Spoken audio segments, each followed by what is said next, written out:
तो देखिए हमारा जो सब्जेक्ट है ये क्या है, इंट्रोडक्शन ऑफ अकाउंटिंग।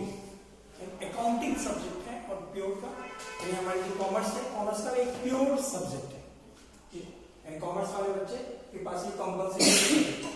अब क्वेश्चन ये होता है कि अकाउंटिंग हम यहाँ पे क्यों कर रहे हैं, what are the logic behind that. तो बेसिकली क्या होता है कि कोई भी पर्सन किसी भी प्रोफेशंस में हो, हर प्रोफेशंस के लिए क्या होता है, एक टाइम के बाद उसे फ्यूचर में अपने प्रोफेशन को डील करना होता है और वहां पे उसे क्या होता है, एक मनी को डील करना होता है। अल्टीमेटली हम जानते हैं किसी भी प्रोफेशंस में आप जाओ, चाहे मेडिकल प्रोफेशन में जाओ, इंजीनियरिंग में जाओ, सीए में जाओ, किसी भी प्रोफेशन का जो मेन एम होता है वो बेसिकली होता है मनी अर्निंग। हम मनी अर्न करना चाहते हैं और उसके लिए सारी एक्टिविटीज को परफॉर्म करते हैं। सो इन फ्यूचर हमें मनी को डील करना ही पड़ता है किसी भी फील्ड में, और मनी को मैनेज करना पड़ता है, मनी से रिलेटेड जो एक्टिविटीज है उसे कंट्रोल करनी पड़ती है। सो रिगार्डिंग दैट ये सब्जेक्ट हम इसलिए पढ़ते हैं ताकि फ्यूचर में जो भी हमारी बिजनेस ट्रांजेक्शन होंगी, जो भी ट्रांजेक्शन हमारी बिजनेस में है, उस ट्रांजेक्शन्स में मनी इन्वॉल्व है और मनी को हम इफेक्टिवली मैनेज कर सके, कंट्रोल कर सके, वो चीज सीखे। यानी यहाँ पे हम सीखेंगे कि कैसे बहुत सारे फाइनेंशियल टर्म्स हैं, उनकी मीनिंग जो आप फ्यूचर में आप उसको डील करोगे, या हम कहेंगे बहुत सारी मैनेजमेंट होती है जो फाइनेंस से रिलेटेड करते हैं। हम अपनी प्रेजेंट लाइफ में, अपनी फ्यूचर लाइफ में फाइनेंस से रिलेटेड डीलिंग करते हैं और उसको कंट्रोल करना हमें आना चाहिए।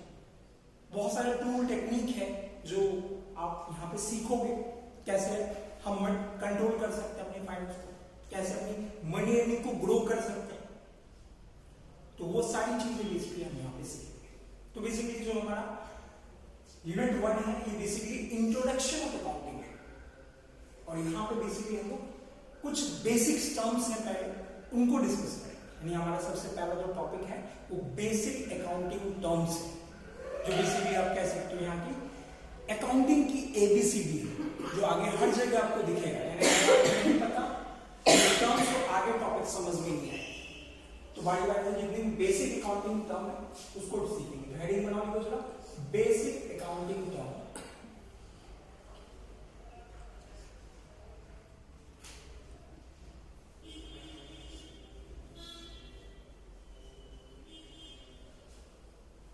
सब्जेक्ट का नाम introduction to financial management and budgeting. Accounting इसका है, समझो अकाउंटिंग उसमें वैसे हेडिंग बना रखा है, subject is accounting.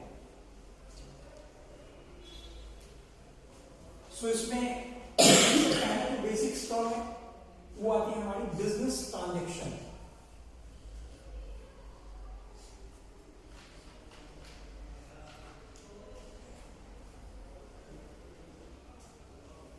Business transaction क्या होता है? सो अगर हम ट्रांजैक्शन की बात करें तो ट्रांजैक्शन की जैसे बात करते हैं तो किसी भी ट्रांजैक्शन में क्या होता है, दो पर्संस का इन्वॉल्वमेंट होता है। अकेले अपने साथ आप ट्रांजैक्शन नहीं कर सकते, किसी भी ट्रांजैक्शन के लिए दो पर्संस का इन्वॉल्वमेंट होना जरूरी है। हम कह रहे एक पर्सन सेलर है, दूसरा पर्सन बायर है। हम कह रहे कि सेलर ने क्या किया, बायर को एक goods 100 unit goods sold at the rate of ₹10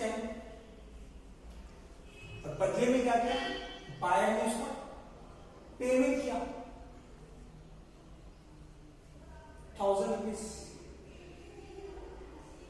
तो कोई भी ऐसी ट्रांजैक्शन जिसमें दो पर्सन का इन्वॉल्वमेंट हो, दोनों पर्सन आपस में क्या करते हैं, एक्सचेंज करते हैं और उस एक्सचेंज में क्या होता है, मनी इन्वॉल्व होती है। तो ऐसे ट्रांजैक्शन को हम बिजनेस ट्रांजैक्शन कहते हैं। किसी शॉप पे गए, आपने पे किया, जैसे कैंटीन गए, कैंटीन में आपने पे किया और बदले में हम कह रहे फूड आइटम आपको मिल गई, तो ये क्या है, बिजनेस ट्रांजैक्शन है। आपने एक शॉप रेंट पे लिया या एक ऑफिस रेंट पे लिया और हर मंथ आप उसका एक रेंट पार्ट पे करते हैं। जब रेंट पार्ट पे करते हो क्या उसमें मनी इन्वॉल्व है। लैंडलॉर्ड आपको एक सर्विस दे रहा है, अपने स्पेस का यूज करने का पावर परमिशन दे रहा है, बदले में उसको आप पे करते हैं। एक एम्प्लॉई आपकी ऑर्गेनाइजेशन में वर्क कर रही है और अपनी सर्विस दे रही है, बदले में आपसे फिक्स सैलरी पे करते हैं।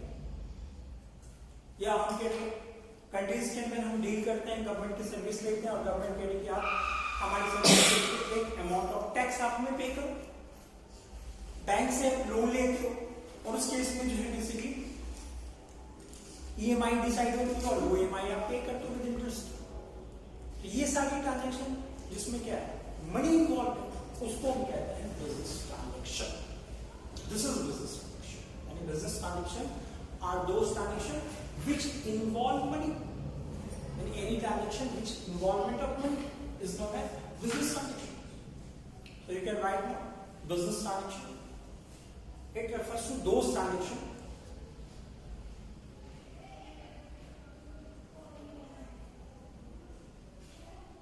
in which two parties are involved,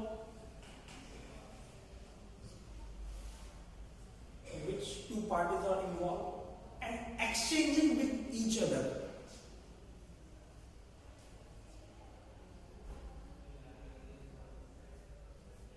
goods and service and money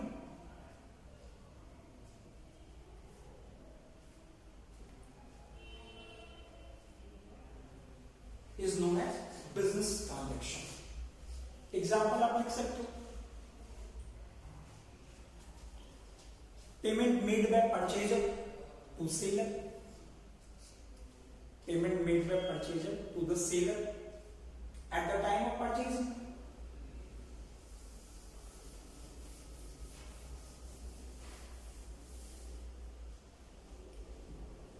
payment of tax to government,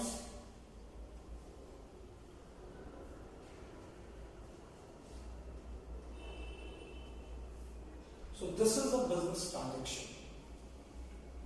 So ये हमारा सबसे पहला टर्म था। Now second term, right now account.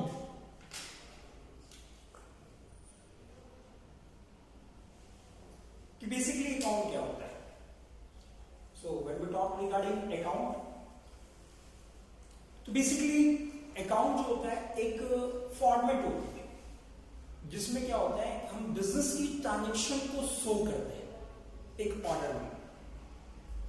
An account is a format which record all business transactions, that is transaction relating to money in a particular order, time wise. जैसे example के लिए मैं कहता हूँ कैश अकाउंट। अब cash account ये account होती है जिसमें हम बिजनेस के अंदर जितनी भी कैश ट्रांजेक्शन करते हैं, यानी जहां जहां से हमने कैश रिसीव किया उसको लेफ्ट हैंड साइड में लिखते हैं, जहां जहां हमने कैश पेमेंट किया उसको राइट हैंड साइड में लिखते हैं, और एक बैलेंस पता चलता है कि at the month of and में हमारे पास क्या क्या बैलेंस है। तो कोई भी फॉर्मेट जिसके अंदर हम बिजनेस की ट्रांजेक्शन को रिकॉर्ड करते हैं तो ऐसे ट्रांजेक्शन को हम कहते हैं अकाउंट, यानी ऐसे फॉर्मेट को हम अकाउंट का नाम देते हैं। फॉर एग्जाम्पल आप देखो, जैसे मैंने बोला कैश अकाउंट,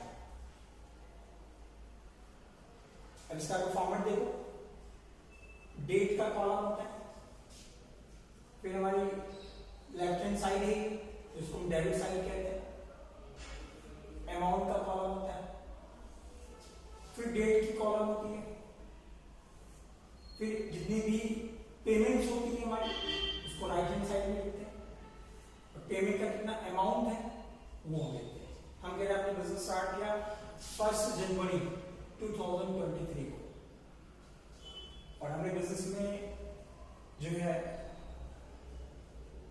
कैपिटल के रूप में बिजनेस स्टार्ट किया, बिजनेस में पैसा हमने लगाया 10 लाख रुपीस, फिर हम बिजनेस में हमने सेल आउट किया गुड्स को, उससे हमारी इनकम आई। समटाइम हमने कहीं पे डिपॉजिट कर रखी थी बैंक में, उससे इंटरेस्ट रिसीव हुआ, या हम कह रहे हैं बिजनेस में हमने कोई सर्विस दी बदले में हमें कमीशन मिला। So whatever amount you receive shown on the left hand side, फिर बिजनेस को मेंटेन करने के लिए टाइम टू टाइम हम बहुत सारे एक्सपेंस को पे करते हैं, अलग अलग रेट पे अपने अलग अलग एक्सपेंस पे किया। सपोज करें कि हमने बिगनिंग में एक रेंट पार्ट पे किया, स्टाफ की सैलरीज हमने प्रोवाइड किया eight the end of the month, या हमने जो है बिजनेस के रिगार्डिंग टैक्सेस पे किया, जीएसटी पे की। तो इन सबको यानी ये जितनी भी बिजनेस ट्रांजैक्शन है इनको हम क्या कर रहे हैं, एक फॉर्मेट में शो कर रहे हैं। तो इस फॉर्मेट को कहते हैं अकाउंट, ठीक है। तो राइट में account is a format which show all business transaction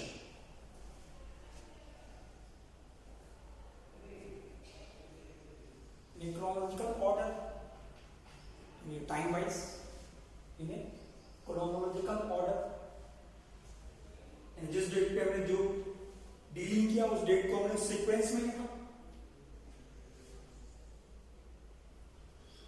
So this is the account.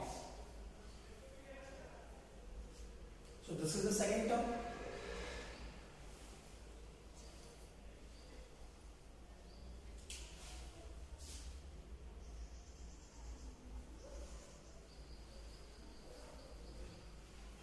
And third term हमारे सामने आता है accounting. यानी second term account था, तीसरा term आता है accounting. What is accounting? So अगर हम accounting की बात करें तो सिंपल वर्ड में अगर हम कहते हैं तो कह सकते हैं accounting is the language of business. Accounting क्या है, लैंग्वेज ऑफ बिजनेस। अब हम ये क्या कर रहे हैं, ये जो कर रहे हैं अकाउंटिंग है। हमने बिजनेस में जो भी ट्रांजेक्शन किया उसको एक पर्टिकुलर लैंग्वेज में प्रेजेंट कर रहे हैं कि हमने बिजनेस स्टार्ट किया, बिजनेस में पैसा लगाया, बिजनेस में हमने सेल की, उसको हमने यहाँ शो किया। इंटरेस्ट इनकम डिराइव हुआ बैंक से हमें, वो हमने प्रेजेंट किया। हमें कमीशन रिसीव हुई, हमने यहाँ प्रेजेंट किया। हमने बिजनेस को मेंटेन करने के लिए रेंट पे किया, उसको हमने शो किया। सैलरीज पे की, स्टाफ की वो पे किया, गवर्नमेंट को टैक्स पे किया, ये शो किया। So it is a language of business. So in simple word आप लिख सकते हो कि accounting is the language of business. Accounting हमारी एक बिजनेस की भाषा है, एक प्रेजेंट करने का वे है हमारा। This is accounting. बट अगर हम स्पेसिफिकली अगर अकाउंटिंग की बात करें तो अकाउंटिंग को डिफाइन किया गया है according to ICAI, institute of chartered accountant of India.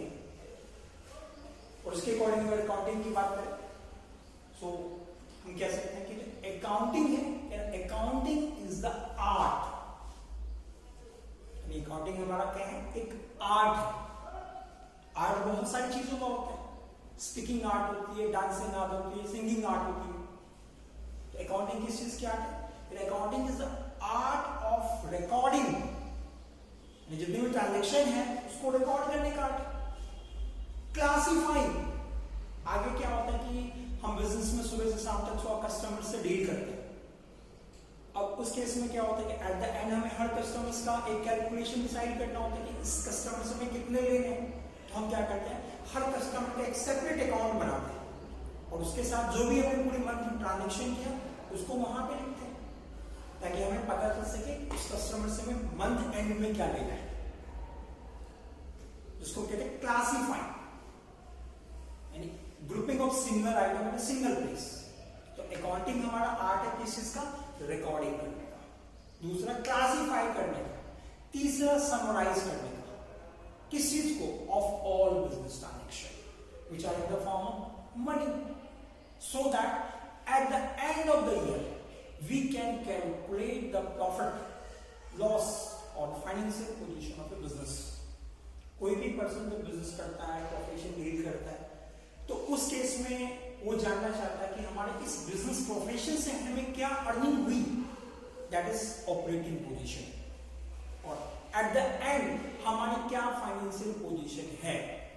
Financial position की हम बात करें तो फाइनेंशियल पोजीशन का मतलब होता है एसेट्स, लायबिलिटी एंड कैपिटल। कोई भी पर्सन जब सामने किसी के साथ डील करता है तो उस केस में कहता है कि तुम्हारी फाइनेंशियल पोजीशन कैसी है।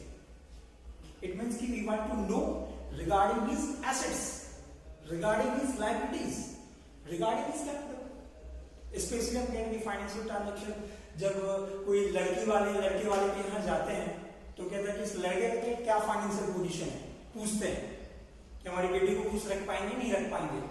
इट मीन्स हम क्या जानना चाहते हैं कि इनके पास कितनी प्रॉपर्टी है, यानी एसेट्स कितने पड़े हुए इनके पास, कितने इसके पास प्लॉट हैं, कितनी गाड़ियां हैं, फिर इनके लायबिलिटीज कितनी है, कितना अमाउंट इन्होंने लोन भी ले रखा है क्या, या इनका जो बिजनेस है उस बिजनेस में कितनी कैपिटल इन्होंने लगाई।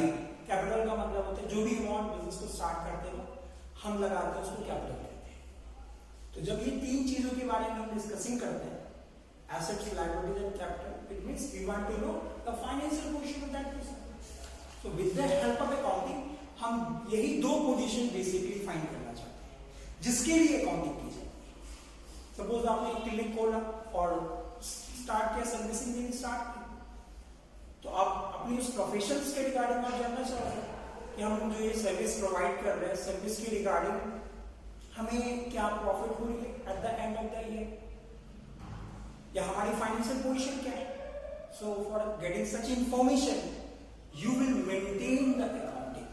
डे टू डे आप जो भी ट्रांजेक्शन करोगे, सुबह से शाम तक जो भी पेशेंट आए उनके ऊपर जो भी आपने एक्सपेंड किया, ठीक है, जो भी आपने ऐड वगैरह करवाई, रैंक वार्ड वगैरह करवाई, उसको प्रॉपर्ली आपने रिकॉर्ड किया ताकि आप अपनी प्रोफेशंस के रिगार्डिंग जान पाओ कि इस प्रोफेशन में हमें नेट अर्निंग क्या हुई।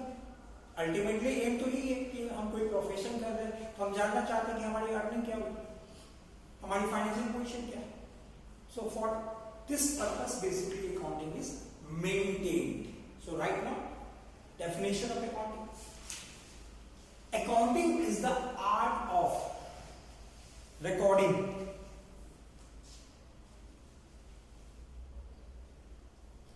classifying, summarizing,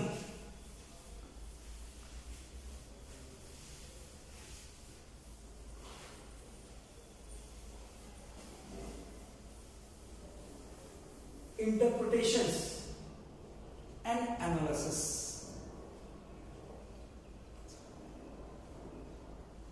of all financial transaction, Summarizing. of all financial transaction and analysis of all financial transaction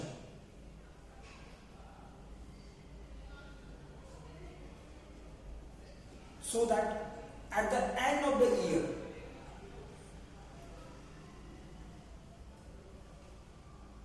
we can calculate our operating position, that is profit loss, and financial position, that is assets, liabilities and capital. So that at the end of the year we can calculate our Operating position,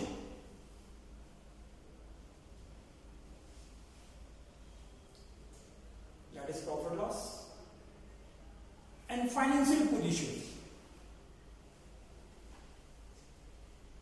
that is assets, liabilities and capital.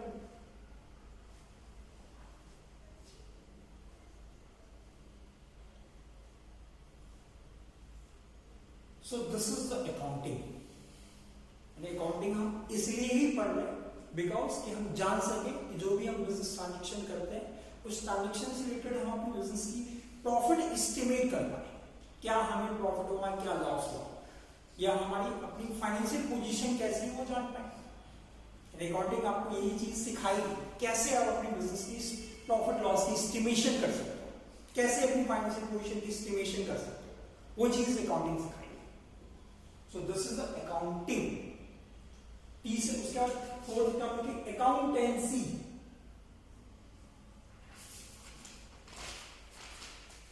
Actually जो subject पढ़ लो ये हमारा है accountancy. कोई भी subject जो कि हम जानते हैं कि एक इंफॉर्मेशन नॉलेज प्रोवाइड करता है किसी न किसी मैटर में, तो अकाउंटिंग जो हमारी अकाउंटेंसी है हम कह सकते हैं ये सब्जेक्ट है जो हमें नॉलेज देता है रिगार्डिंग अकाउंटिंग, यानी subject who provide knowledge regarding accounting, यानी जो आपको सिखाती है कैसे अकाउंटिंग करनी चाहिए, उस सब्जेक्ट को कहते हैं अकाउंटेंसी। लिखिए जरा, it refers to subject who provide knowledge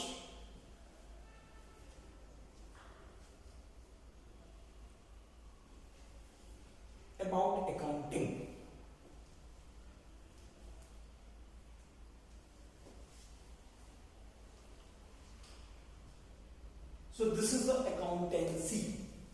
अब इसके बाद हम लोग कुछ आगे बिल्कुल जो प्योर फाइनेंशियल टर्म है, प्योर अकाउंटिंग टर्म है, उस पर होगा। तो लिखिए जरा, सबसे पहला टर्म लिखिए हमारे एसेट्स।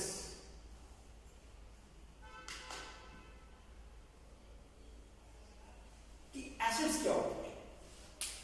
देखिए मैंने बताया था कि हर बिजनेस के रिगार्डिंग आप जानना चाहते हो कि आपकी फाइनेंशियल पोजीशन क्या है, और उसमें तीन चीजें मैंने बताई, एसेट्स, लायबिलिटीज एंड कैपिटल। तो क्वेश्चन रेज होता है कि एसेट्स क्या है, व्हाट इज एसेट्स?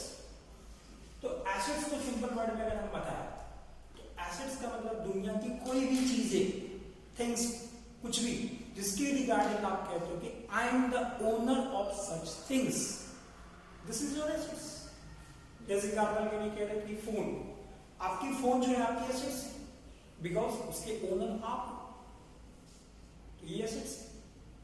हम कह रहे कि आपकी बैग, आपके पर्स, आपके बैंक बैलेंस, आपके पास जेब में कैश पड़ा हुआ है, या कोई प्रॉपर्टी है जो आपके नाम से रजिस्टर्ड है, जिसके ओनर आप, वो सारी चीजें basically assets. This is the assets. So right now assets means anything on which we have ownership right. Assets means anything on which we have ownership right.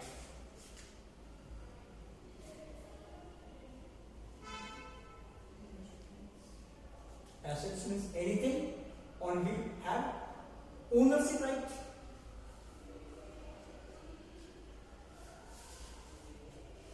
अब देखिए जो हमारी एसेट्स है, दुनिया भर की जितनी भी एसेट्स है, उनको हमने क्लासिफाई कर रखा है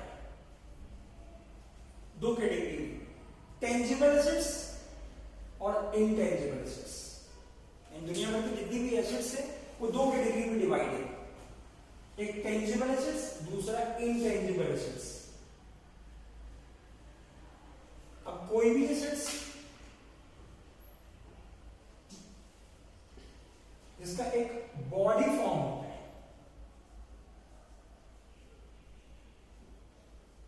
स्ट्रक्चर होता है इसका, जिसको आप देख सकते हो, टच कर सकते हो, वो टेंजिबल है। फॉर एग्जाम्पल मैं कहता हूं ये फर्नीचर, इसको मैं टच कर सकता हूं, उसका बॉडी है, स्ट्रक्चर है, और मैं इसका ओनर भी हूं, तो वो टेंजिबल एसेट्स होगी। आपकी कैश जेब में पड़ा हुआ आपके पास, इसका एक फिजिकल फॉर्म है, देख सकते हो, छू सकते हो। Land and building, furniture, equipments, यानी कोई भी चीज जिसका एक बॉडी स्ट्रक्चर है, जिसको आप देख सकते हो, छू सकते हो, वो सब टेंजिबल एसेट्स है। एग्जांपल इसमें लिख लो, लैंड एंड बिल्डिंग, फर्नीचर्स, किसी बिजनेस के अंदर स्टॉक जो पड़ा हुआ है, so this is the tangible assets. So which क्या? Second point. Can see or touch. But कुछ एसेट्स होता है जिसका कोई फिजिकल फॉर्म नहीं होता है, नो फिजिकल फॉर्म, नो सी टच, फिर भी वो एसेट्स, उसको कहते हैं इंटेंजिबल। जैसे गुडविल, कॉपीराइट, मॉडल, डिजाइन, इसका कोई फिजिकल फॉर्म नहीं है। एक ऑर्गेनाइजेशन की गुडविल है मार्केट में, जिसके बेस पे वो अदर सेलर की कंपेयर में बहुत ज्यादा अर्निंग कर रहा है, तो उसकी जो गुडविल है उसके लिए एसेट्स ही। अगर उसके नाम को यूज करोगे तो आप अगले दिन से बिजनेस में अर्निंग स्टार्ट हो जाएगी। तो उस केस में उसके नाम को यूज करने के लिए आपको परमिशन लेना पड़ेगा, उसको पे करना पड़ेगा, फ्रेंचाइजी जिसको कहते हैं। या आपने एक मॉडल डिजाइन किया, गाड़ी के एक मॉडल रेडी की, जिसको सेल आउट करके आप करोड़ों कमा सकते हो। यानी आपने कोई फार्मूला बनाया और उस फार्मूले का यूज करके आप पैसे कमा सकते हो, तो वो सब एसेट्स है आपके लिए, और वो भी कैसा है, इंटेंजिबल है। तो इसमें एग्जांपल आप लिख लो इंटेंजिबल एसेट्स के अंदर, गुडविल, कॉपीराइट,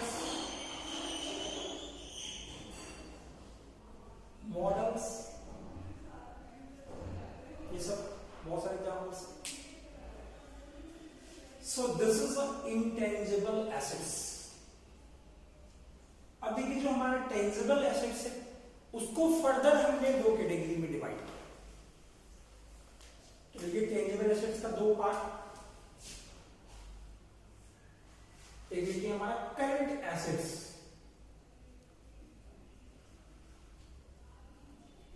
और एक हमारा फिक्स एसेट्स, इसको हम नॉन करंट भी कह सकते हैं, नॉन करंट एसेट्स। यानी हमारे टेंजिबल एसेट्स की दो क्लासिफिकेशन किया हमने, करंट और फिक्स। अब देखिए जो करंट एसेट्स है उसकी बात करते हैं, किस एसेट्स को हम करंट एसेट्स कहते हैं? तो बेसिकली कोई भी एसेट्स जो बिजनेस में आप परचेज करते हो for resale purpose, not for use purpose. और ये एक ऐसी एसेट्स होती है जिसको इजीली आप कैश में कन्वर्ट कर सकते हो, बिल्कुल लिक्विड फॉर्म होता है। जैसे एक दुकानदार अपनी दुकान में प्रोडक्ट को सेल करता है, तो उस केस में जो प्रोडक्ट खरीदते हैं बिजनेस में, जिसको हम स्टॉक का नाम देते हैं, वो उसके लिए करंट एसेट्स है। क्योंकि उसने क्यों खरीदा? रीसेल के लिए खरीदा। पर्पस जो है किसी भी चीज को खरीदने के पीछे क्या है? रीसेल। तो वो सारे एसेट्स करंट एसेट्स हैं। बिजनेस के जितने भी स्टॉक्स हैं वो सब करंट एसेट्स हैं। और ये एक लिक्विड फॉर्म में होता है कि आपके जेब में कैश पड़ा हो, ये बिल्कुल करंट एसेट्स है। बैंक बैलेंस है आपके, ये भी करंट एसेट्स है। ये बिजनेस में हमने कस्टमर्स को सेल आउट किया, ऑन क्रेडिट सेल किया। जब बिजनेस में हम कस्टमर को सेल करते हैं ऑन क्रेडिट, तो उस कस्टमर को हम यहाँ पे टेक्निकली कहते हैं डेटर। ठीक है, डेटर का मतलब कस्टमर जिसको हमने गुड्स सोल्ड किया ऑन क्रेडिट। और जब ऑन क्रेडिट सोल्ड करोगे तो टाइम के बाद उससे आपको पेमेंट लेनी होगी, तो वो आपके लिए बिजनेस का करंट एसेट्स है, जो कि आप कैश से कलेक्शन करोगे। सो डेटर कौन हुआ? जिसने कस्टमर। डेटर का मतलब कस्टमर, जिसको हमने ऑन क्रेडिट सोल्ड किया उसको डेटर कहते हैं। और आपने क्रेडिट सोल्ड किया तो उस कस्टमर के लिए आप बन गए क्रेडिटर। अभी डिस्कस करेंगे साथ। तो बेसिकली हमारी करंट एसेट्स एक ऐसी एसेट्स होती है जिसको बिजनेस में आपने परचेस किया फॉर रीसेल पर्पस। बट अगर कुछ एसेट्स आपने बिजनेस में खरीदा नॉट फॉर रीसेल, किस लिए खरीदा? For use purpose. जैसे ये फर्नीचर खरीदा गया, क्यों? यूज के लिए, कि हम जो क्लासेस होगी फिर बच्चे बैठेंगे ना। तो इस सिचुएशन में ये एसेट्स हमारी कौन सी एसेट्स है? फिक्स एसेट्स, जिसका एक लॉन्ग लाइफ होता है। ऐसे नहीं कि एक बार यूज किया खत्म, जिसका एक लॉन्ग लाइफ होता है। और जब लंबे टाइम तक आप इस तरह के एसेट्स को यूज करोगे तो उसकी वैल्यू क्या होती है? कम हो जाती है। और जब वैल्यू कम होती है उसको हम टेक्निकली कहते हैं डेप्रिसिएशन। फर्नीचर खरीदा था, मैं कह रही हूँ फर्नीचर 1.5 लाख रुपए के थे जब आपने खरीदा। एक साल यूज करने के बाद जब आप उसको सेल करोगे तो क्या 1 लाख में बिकेगी? नहीं बिकेगी। हम कह रहे हैं इसकी वैल्यू सपोज 80,000 होगी, तो इस केस में 20,000 की वैल्यू कम हो गई। तो जो 20,000 वैल्यू कम हुई ना, उसी को कहते हैं डेप्रिसिएशन। यानी चीजें डेप्रिसिएट हो गई, कम हो गई। और डेप्रिसिएशन जो होता है किसको होता है? फिक्स एसेट्स को होता है। तो this is the fix assets. यानी किसी भी चीज की परचेजिंग डिपेंड करती है उसके यूज के ऊपर। अगर आपने खरीदा बेचने के लिए तो वो करंट है, बट आपने खरीदा क्यों? यूज के लिए, तो फिक्स है। अब यही फर्नीचर अगर हम कह रहे हैं कि फर्नीचर का दुकानदार है, वो खरीद के लाता है, तो उसके लिए वो जो फर्नीचर होगा वो क्या होगा? Current asset. करंट एसेट्स होगा, बिकॉज कि उसने परचेज जो किया था फॉर रीसेल के पर्पस के लिए, ना कि खुद के पर्पस के लिए। तो चीजों की जो यूज है वो डिसाइड करती है कि फिक्स होगी या करंट। ठीक है, तो this is the current assets and this is the fix assets. तो ये बेसिकली हमारी एसेट्स थी और इसके लिए क्लासिफिकेशन थी। तो इसमें एक छोटा सा लाइन लिखो, परचेज फॉर रीसेल पर्पस।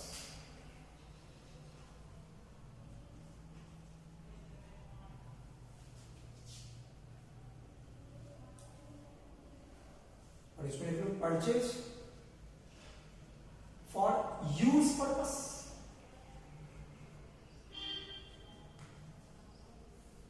फिर कह सकते हो उसमें लॉन्ग लाइफ होती है इसकी,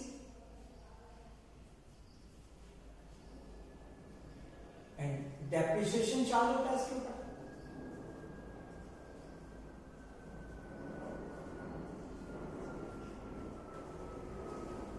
तो ये बेसिकली हमारी जो होती है एसेट्स है और इसकी क्लासिफिकेशन।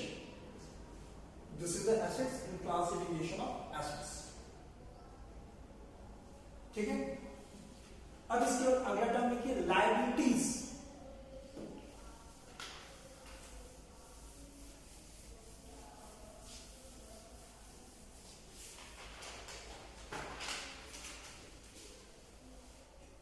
नेक्स्ट हमारा बेसिक अकाउंटिंग टर्म आता है liabilities.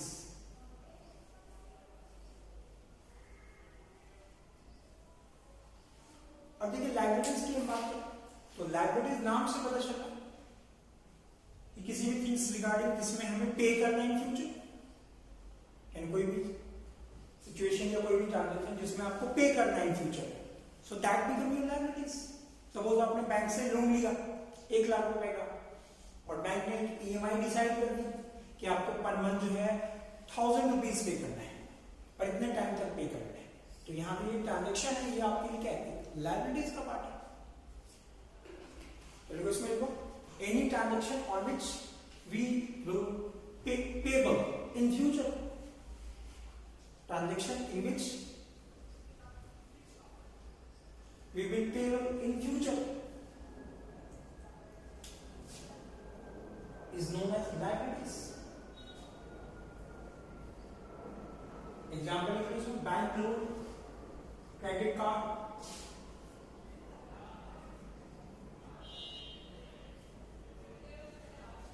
is your liabilities.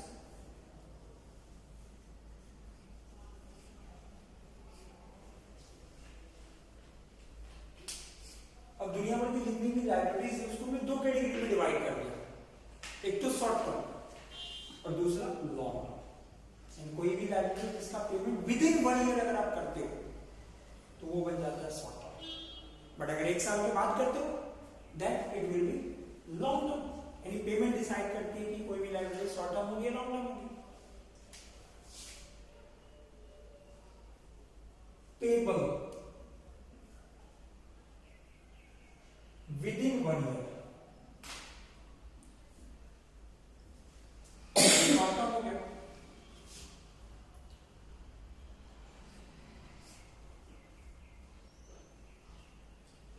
payable after 1 year।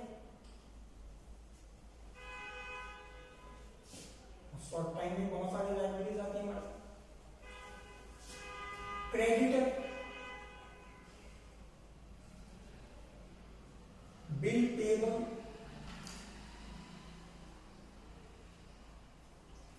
Outstanding expenses,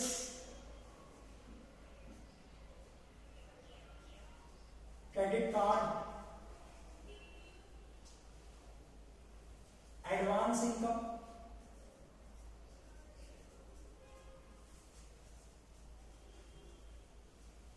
ये सारे शॉर्ट टर्म हो गए। लॉन्ग टर्म में कोई भी बैंक से आपने लोन लिया 1 साल से ज्यादा के लिए,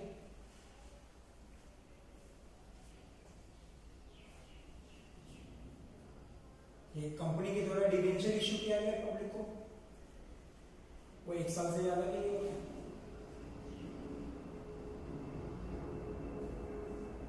ये हमारे पेबल होंगे after 1 year.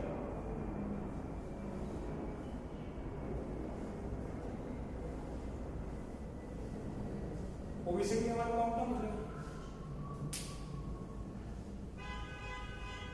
This is the short term and this is the long term. अब इसमें देखिए शॉर्ट टर्म कहते हैं, मैंने बोला क्रेडिटर। क्रेडिटर किसको कहते हैं? हम कहते हैं कि हमारी बिजनेस है और हमने अपनी बिजनेस में स्टॉक परचेज किया किसी होलसेलर से ऑन क्रेडिट, तो हमारी बिजनेस के लिए जो हमारा सप्लायर है जिससे हमने ऑन क्रेडिट पे परचेज किया, तो हमारी बिजनेस के लिए वो पर्सन क्या है? क्रेडिटर है, जो हमें गुड्स उधार दे रहा है ऑन क्रेडिट। तो हमारी बिजनेस के लिए क्या है? लायबिलिटीज उठाए। क्योंकि हमें पे करना है, पे करना पड़ेगा 1 महीने 2 महीने के बाद मैक्सिमम। तो वो हमारी बिजनेस का करंट लायबिलिटीज, तो करंटली हमें पे करना, विद इन 1 ईयर पे करना। बट सम टाइम क्या होता है कि अमाउंट अगर बड़ा हो और उसके इसमें हम क्रेडिट से गुड्स परचेज करते हैं, तो एक सेलर जो है अपने प्रोटेक्शन के लिए क्या करता है, बिल इशू करता है, जिसमें वो हमें ऑर्डर देते हैं कि हम आपको ऑर्डर दे रहे हैं कि आप हमें इतना अमाउंट इतने टाइम के बाद दोगे, वो लिखते हैं उसमें, और हमें कहते हैं कि आप इसको इतना साइन करके एक्सेप्ट करो कि हाँ मैं एग्री करता हूँ कि मैं आपको इतना अमाउंट इतने टाइम के बाद दूंगा। तो वो जो बिल होता है जिसके बेसिस पे हमने क्रेडिट में परचेज की है अपने सप्लायर से, वो हमारे लिए क्या कहलाता है, बिल पेबल, क्योंकि हमें पे करना है, ठीक है। और हमारे लिए क्या हो गया, एक लायबिलिटीज है, और वो भी कैसी लायबिलिटीज है, करंट लायबिलिटीज, मैक्सिमम 2 से 3 महीने में पे करना, तो वो हो गया बिल पेबल।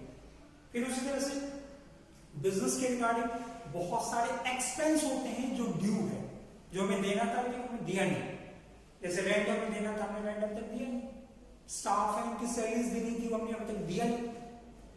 तो वो सारे एक्सपेंस जो ड्यू है, जैसे इलेक्ट्रिसिटी बिल राइज हो गई, इस मंथ का हमने अभी तक नहीं दिया, तो वो ड्यू हो गया, तो उस केस में वो एक्सपेंस हमारे लिए क्या है, लायबिलिटीज है। अभी इस मंथ पे नहीं किया, नेक्स्ट मंथ तो पे करना पड़ेगा, और 1 साल के अंदर पे करना है, इसलिए करंट लायबिलिटीज हमारी।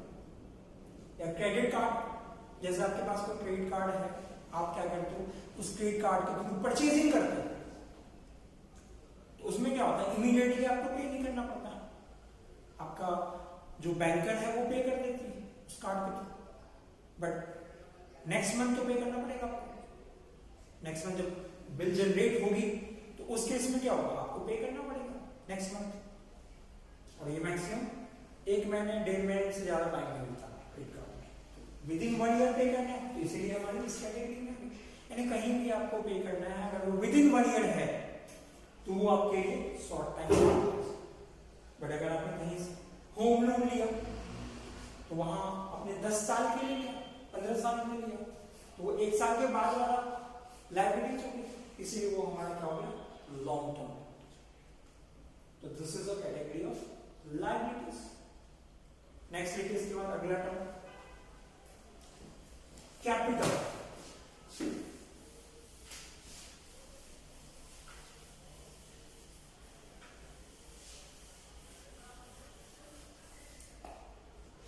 अब देखिए हम कैपिटल की बात करते हैं।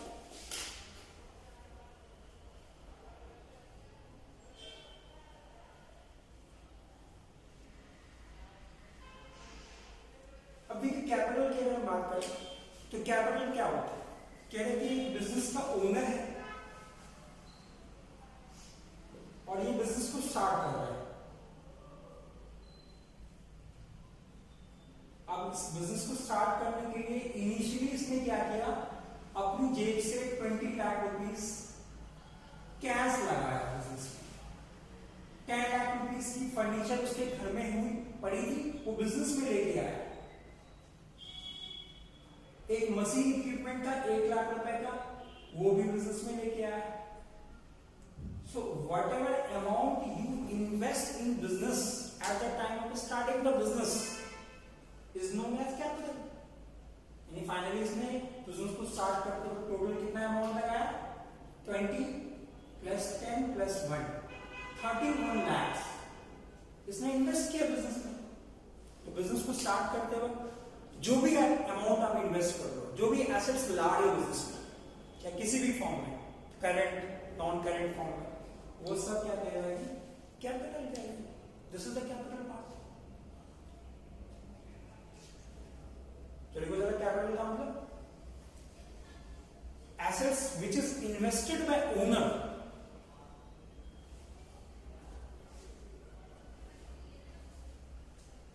at the time of starting the business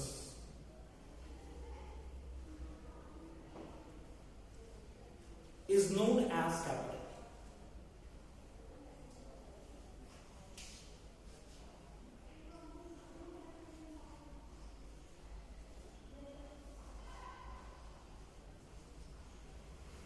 और इसके हमने 2 classification it is classified in two categories, owner capital and दूसरा बोरोड कैपिटल।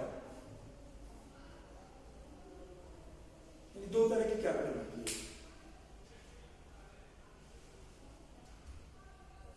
सपोज हम कह रहे हैं कि जो ओनर है इसने जो बिजनेस स्टार्ट किया, हम कह रहे हैं इस बिजनेस को स्टार्ट करने के लिए सपोज 80 लाख रुपीस की जरूरत है। अब ओनर ने अपनी जेब से क्या किया, 60 लाख रुपीस इन्वेस्ट किया ओनर अपनी जेब से, तो ये हो गया ओनर कैपिटल, यानी जो मालिक ने लगाया बिजनेस में पैसा। अब रिमेनिंग 20 लाख और चाहिए, और उसने क्या किया, 20 लाख रुपीस जो है बैंक से लोन लिया, बोरो किया।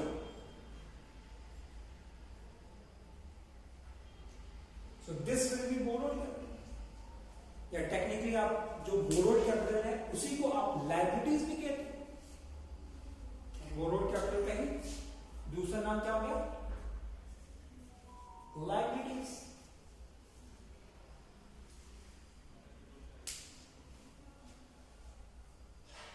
So this is the capital part and types of capital. ठीक है, तो ये हमारी कैपिटल वर्ड में क्लासिफिकेशन हुई हमारी कैपिटल का।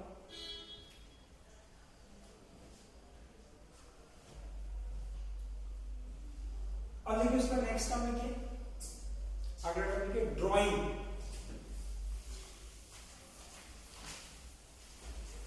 ये सारे टर्म्स आगे यूज होंगे, तो आपको पता होना चाहिए सारे टर्म्स की मीनिंग क्या होगा। और ये बिल्कुल टेक्निकल टर्म है। नॉर्मली ड्राइंग टर्म का क्या मतलब समझते हो आप, विड्रॉ समथिंग, बट यहाँ पर ड्राइंग का मतलब कुछ अलग है। तो अकाउंटेंसी में ड्राइंग का मतलब होता है कि जब बिजनेस का ओनर, यानी कि बिजनेस का ओनर है और इनका ये बिजनेस है, इस बिजनेस में उसने 80 लाख रुपीस लगाया था बिजनेस को जब स्टार्ट किया। हम कहते कुछ मंथ बाद, 6 महीने बाद इसे घर के पर्सनल पर्पस के लिए कुछ कैश की रिक्वायरमेंट हो गई। सपोज उनको 10 लाख की जरूरत पड़ गई और उसने क्या किया, इस 80 लाख में से 10 लाख विड्रॉ कर लिया। तो ये जो 10 लाख का अमाउंट जो पर्सनल पर्पस के लिए उसने विड्रॉ किया अपने बिजनेस में से, तो उसी को टेक्निकली कहते हैं drawing. And drawing refers to amount of assets withdraw from business for personal purpose। और कोई भी ड्राइंग जो होती है हमारी बिजनेस की जो कैपिटल है ना उसको रिड्यूस कर देती है। 80 लाख था, आपने 10 लाख विड्रॉ कर लिया, तो बिजनेस की जो कैपिटल रहेगी वो कितनी हो गई, 70 lakh. So this is the drawing. So right now drawing refers to any amount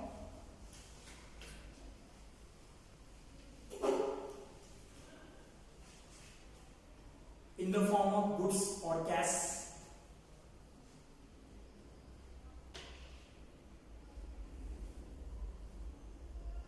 withdraw by owner for his personal purpose, withdraw by the owner for his personal purpose is known as drawing।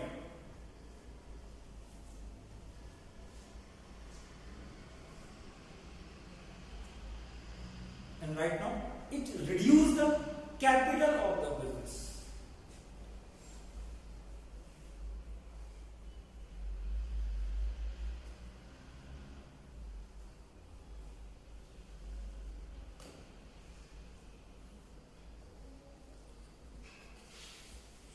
ठीक है, सो this is a drawing. तो ये basically हमारी एक drawing है। तो ये हमारे प्योर फाइनेंशियल टर्म थे जो हमें पता होना चाहिए कि क्या होता है ये टर्म, तभी आगे हमें समझ में आएगा। ठीक है, तो चलिए इसमें फिलहाल हम लोग बेसिक अकाउंटिंग टर्म में जो प्योर वाले पार्ट है उसमें हम लोग इतना ही रखते हैं। बाकी फिर इसका जो रिमेनिंग पार्ट है वो नेक्स्ट क्लास में करते हैं।